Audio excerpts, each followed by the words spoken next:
68e jour de mon challenge 365 jours pour devenir artiste de ta vie. Comment se libérer du passé? Souvent, je rencontre des clients ou en stage, pendant les formations, des personnes qui me disent que c'est très compliqué pour elles parce qu'en fait, on est tous façonnés dans nos constructions personnelles par des croyances, par notre environnement, par ce qu'on a vécu, etc. Et ce qui est vraiment difficile à accepter, c'est de pouvoir se libérer du passé. Sachez que votre passé, si vous ne vous en libérez pas, va continuer à venir vous polluer ou en tout cas influencer vos perceptions, vos prises de décision et vos comportements par rapport à des situations que vous vivez aujourd'hui. L'important, et je le répète régulièrement dans mes formations, c'est d'être vraiment dans l'ici et le maintenant. Et apprendre à se libérer du passé demande beaucoup de courage, beaucoup de travail sur soi aussi, de prendre les choses avec un nouveau regard pour évaluer ce qui nous appartient et ce qui ne nous appartient pas. Et à partir du moment où vous faites cet exercice de vous dire, OK, j'ai plein de choses dans mon sac à dos, comment je vais pouvoir poser les choses et me libérer de ce passé peut-être qui m'importune au quotidien et qui ne me permet pas de continuer à avancer.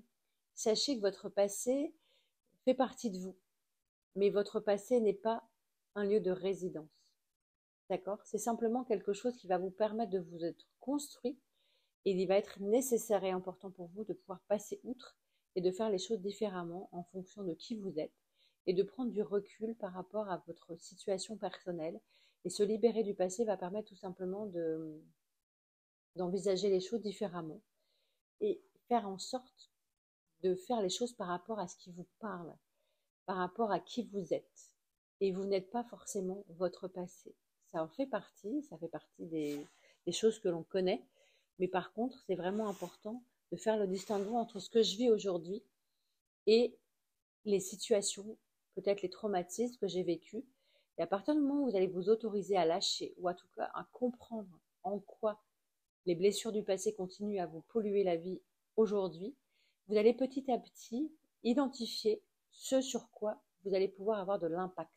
Donc c'est vraiment important de comprendre, se libérer du passé va vous permettre tout simplement de vivre ce que vous avez à vivre en étant pleinement vous-même.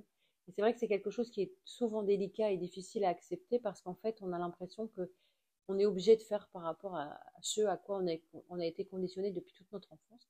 Sachez qu'il n'y a aucune raison. Vous pouvez très bien transformer les choses. Alors, soit en vous en accompagner, soit en prenant le taureau par les cornes, j'allais dire, en prenant des décisions radicales par rapport à vous. Mais vous avez le pouvoir de vous libérer de ce passé. Il suffit simplement de noter en quoi ce passé vous empêche aujourd'hui de passer à l'action, de continuer à avancer dans votre chemin et tout simplement d'identifier ce que vous allez pouvoir changer pour être pleinement vous-même et continuer à avancer avec une vie qui vous correspond vraiment et pas en fonction de ce que vous avez vécu ou de ce qu'on vous a proposé comme environnement. Mais vous avez toutes les cartes en main aujourd'hui pour pouvoir faire différemment. Donc, je vous invite aujourd'hui vraiment à faire j'allais dire, un petit état des lieux par rapport à ce que vous avez vécu et en quoi ça continue à peut-être vous influencer et de dire bah, qu'est-ce que je peux faire aujourd'hui pour pouvoir passer à autre chose et me libérer tout simplement de ce passé qui me pèse.